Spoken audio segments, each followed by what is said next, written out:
Right, this is Isaiah 2, and this is the chapter about peace on earth. So, Isaiah received this message about Judah and Jerusalem. And we don't know what Judah and Jerusalem is, right? I think Jerusalem has something to do with like the city of God on earth. And then Judah, I don't know what that is. It's a person, right? Probably a person. In the last days, the mountain of the Lord's temple will be the highest of all mountains. There will be a steady stream of people from all nations going there. So, like, is it really the highest of all mountains? Like, is it higher than Mount Everest? Or is it like the, or is it like metaphorical in that it'll be everybody's goal? So, if everybody's trying to get to the top of the mountain, so every mountain can be a goal. And the highest of all mountains will be this mountain, uh, the Lord's mountain. But the highest mountain is Mount Everest. That's right. So if you read these things literally, um, a lot of people say that's a mistake. I think it's like when you have a dream, you can't. If you interpret them literally, then they don't make sense. But a lot of times, the dream will mean something. So like, I dreamed that my brother and I will help Elon Musk, but my brother won't work with me in real life, my real biological brother, and so I think it's a reference to my spiritual brother. So the one that helps me as a teammate, and we end up working with Elon Musk, will end up being my spiritual brother. What did Jason say to that when you said that? Well, he didn't really, give it a lot of attention at that time, but so this idea though is that the CHE could end up being the place. It's in the desert. It's transforming the desert. It's a place for food, water, and shelter, and it's a place where we are learning the righteous way of living. So, what's the right way to do education and government? And we're trying to do it, be righteous.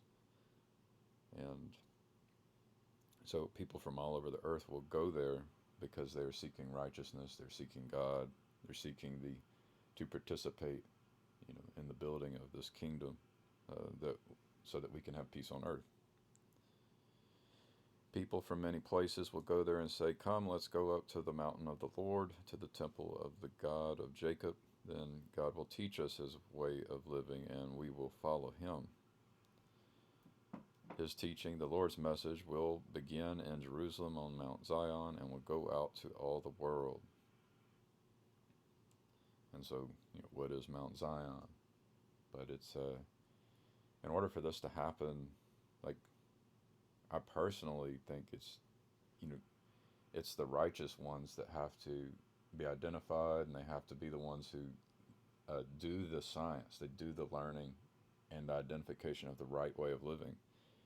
And then it's proven by the fruit that manifests. So like the CHE, the truth of the CHE is proven because it actually allows for the fruit, literally, the literal fruit, and the metaphorical fruit of, hey, this is the proper way to do education and government and justice, and it will work.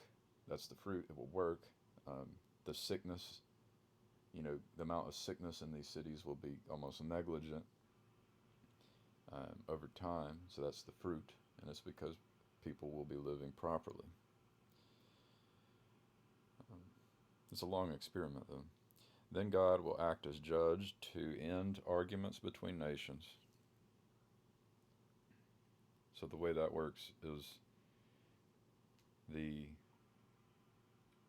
righteous, the way that an argument ends is that the righteous person, or people, are there to provide the information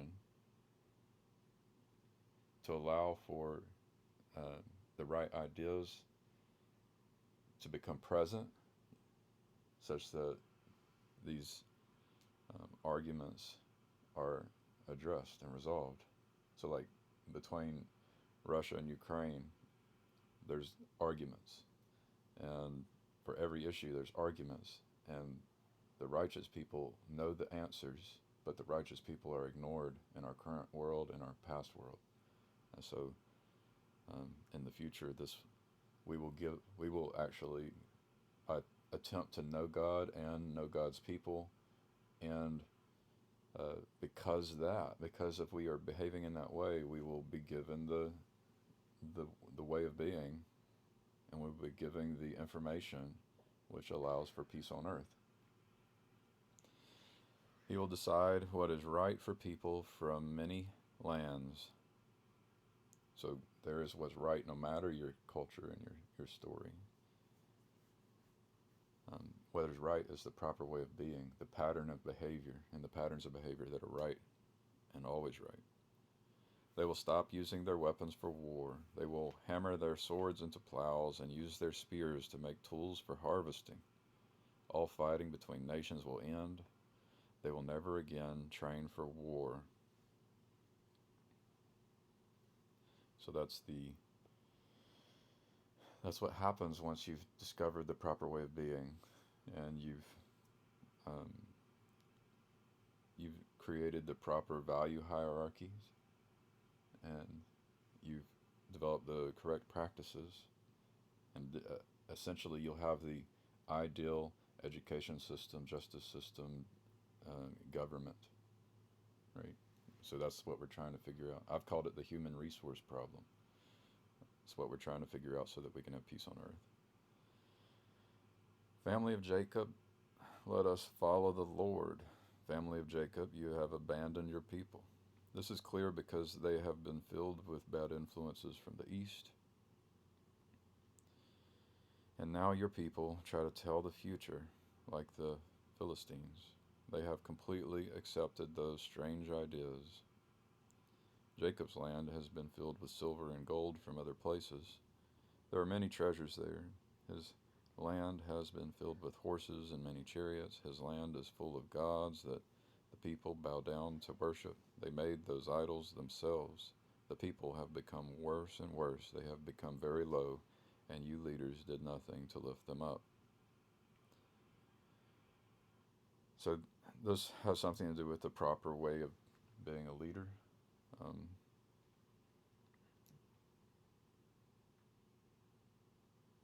So the people, the leaders are supposed to serve the people.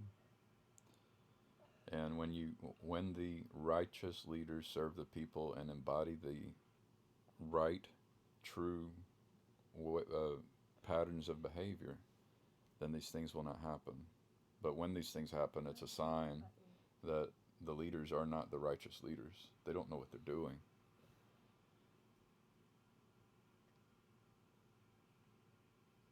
So our leaders are in love with power and their own personal power. They're afraid to lose their power, and then you end up with the people becoming sick. The fruit reveals the truth.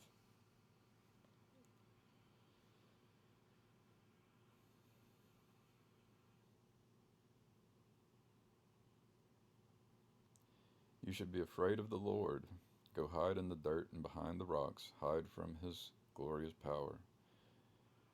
So all of the people who are in love with power, they've got it coming. They've got theirs coming. Because it's kind of like the Spider-Man quote, with great power comes great responsibility. You have to be a servant.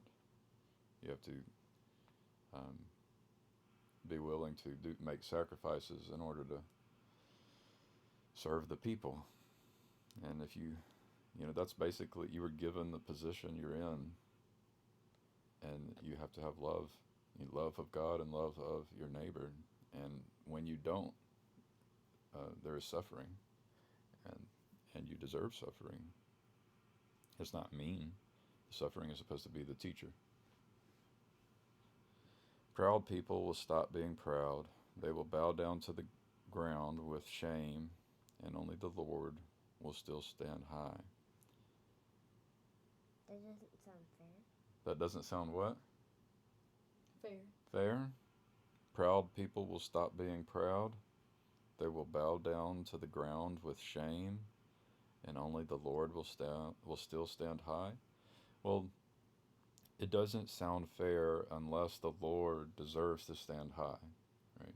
So the way we are in our current world and in the past world is that the Lord, the one that's in power, stands high, and there's suffering because those who are in power don't deserve power. When the Lord is the one that is in power, because we as people have decided to put the Lord into a position of power, the righteous Lord, the righteous people. Once we decide to, fix this human resource problem and put the right people in positions of power, they stand high, not because they want to do that, but because they deserve it and they've been asked to do it. Because it's quite the responsibility to be. Whoa. That scared me. It's Webster. Sorry. What, Daddy? Are you done listening? Are you about to play a game? Yeah. Yeah. All right. Well, I'm going to stop this recording. We went through to verse 11. Or you could go out to the other room, Webb. Or I can go out to the other room. I'm going to go out to the other room and finish this.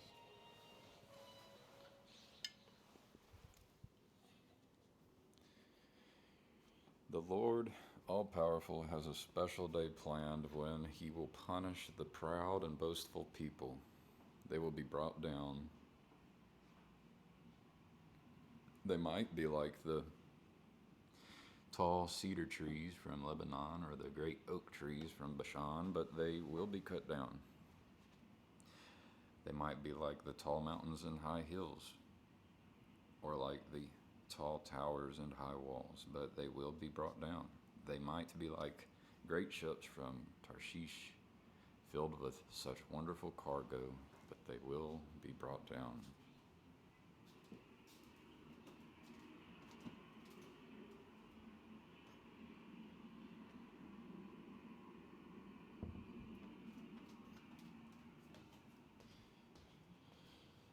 Well, that's a good thing.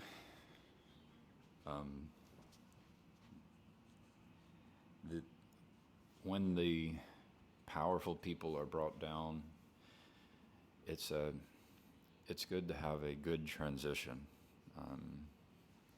When powerful people are brought down, suddenly those who seek power are brought into. They seek out to occupy those positions of power and become like those before them, and that's not the righteous pattern of behavior. That's where, if you go back to the beginning, where those who are producing the good fruit, who are living in the cities, who uphold God, who love God and love their neighbors and seek out the righteous way of being, those are the ones who deserve power. The Lord deserves power, and the Lord's people, those who are the children of God, they deserve the power, and ideally they don't grasp the power once those who don't deserve it are brought down because of their own foolishness. Those who deserve the power are raised up by the people and by God, with the help of God, and with the help of, for example, all the technology that has been built, like the internet, the internet and the technology and the software that is in the cloud, or that is in the clouds. At that time, those proud people will fall. They will bow low to the ground, and only the Lord will stand high. So yeah, if you are in a position of power and you just ruin everything and make a mess of everything, the right posture is to beg for forgiveness from those who are deserving of power, and beg for help. Right? So you were in positions of power. You could not. You needed professional help, and you realized it, and then you begged for help.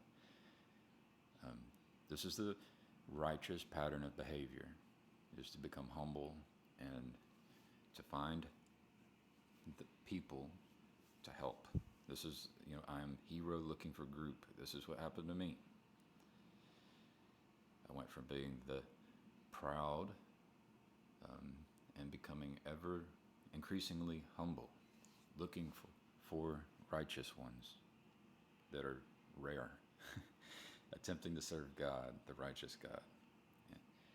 So all the idols will be gone. People will go into the holes in the ground and the cracks in the rocks because they fear the Lord and his great power as he stands to shake the earth.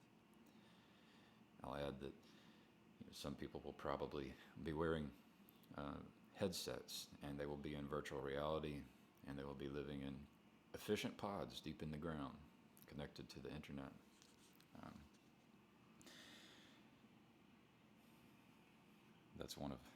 That's the way I see it. The righteous people will be trying to help those. If you think about the Matrix, there's the righteous people will be attempting to free those who are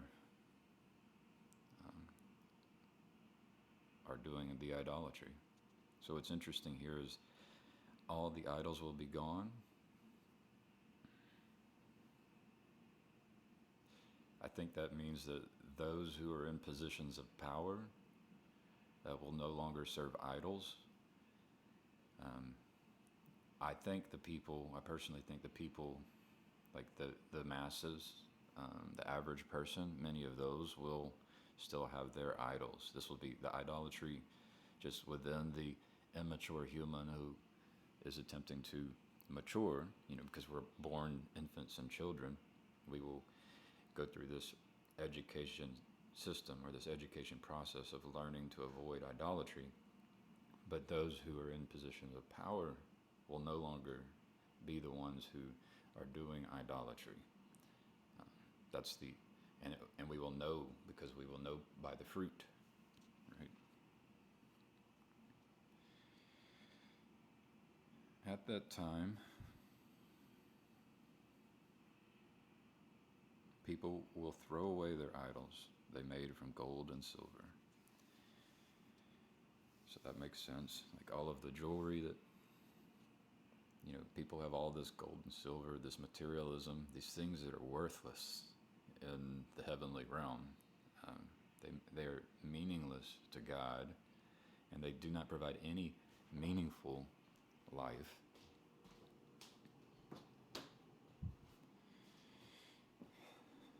My refrigerator was open. Our refrigerator was left open, but probably not very long. They made these statues to worship, but they will throw them into holes in the ground where bats and moles live. They will go down into the cracks in the rocks and boulders because they are afraid of the Lord and his glorious power as he stands to shake the earth.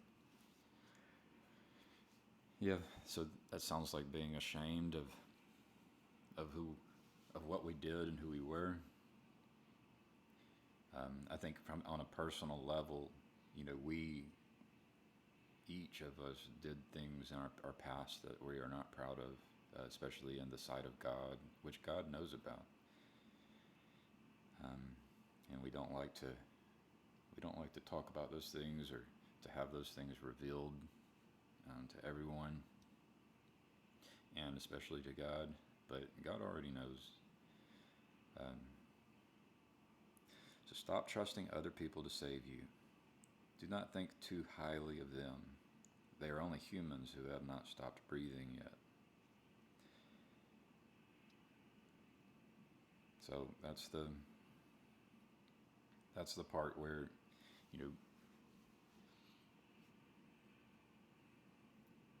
ideas that we have to um, connect with the higher power, and in order to do that, we have to learn the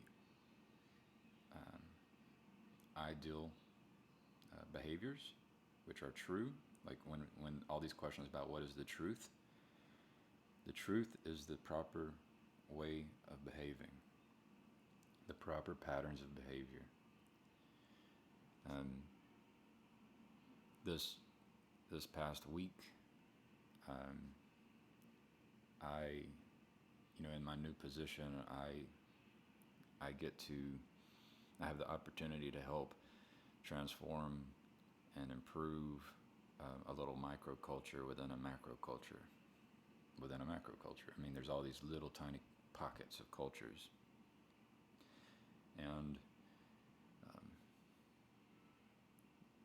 I have good ideas, and these good ideas, they may even be like, they're not my ideas, but they are the patterns of behavior that are right, that God has allowed me to become aware of, and has allowed us to become aware of. And so the group can be resistant to change. The microculture can be resistant to change. And so, because of individual biases, we all have them, we can resist change. We can become angry about the change that people are asking us to do, and can become unreasonable, and become someone who does not act with love. And then as people resist change and do not act with love, we may be tempted, because of our own biases, to do the same, to reflect that behavior that is without love. And so I was able to be patient and wait a few hours in order to respond. And I just responded with the servant leader mentality, where I said, hey, you said these things and I understand, but I am good at doing this thing that you said you're not good at, and I want to help. So please let me know if there is anything that I can do to help.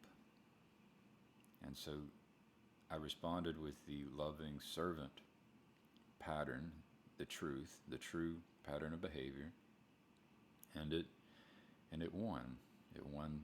It won that tiny battle, and it's through those. It's through our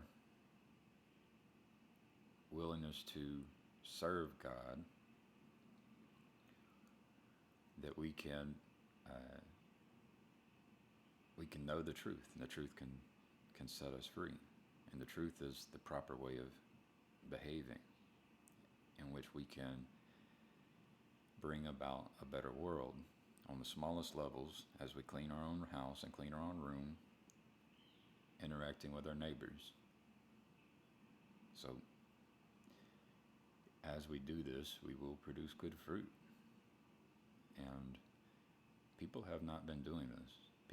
It's very rare, so it does require work. And you can't go to the ballot booth and vote, right? Stop trusting other people to save you. You cannot go and vote for the change. You cannot just go and donate your money for the change. You actually have to participate with love of God and neighbor. And then we can, become the kind of people who can go to the mountain of the Lord, so that we can participate and we can teach. and people will trust us because of the fruit. We can do that on the small levels in our daily interactions. And as we form groups of people who are doing this, we can become like the beacon for the entire world.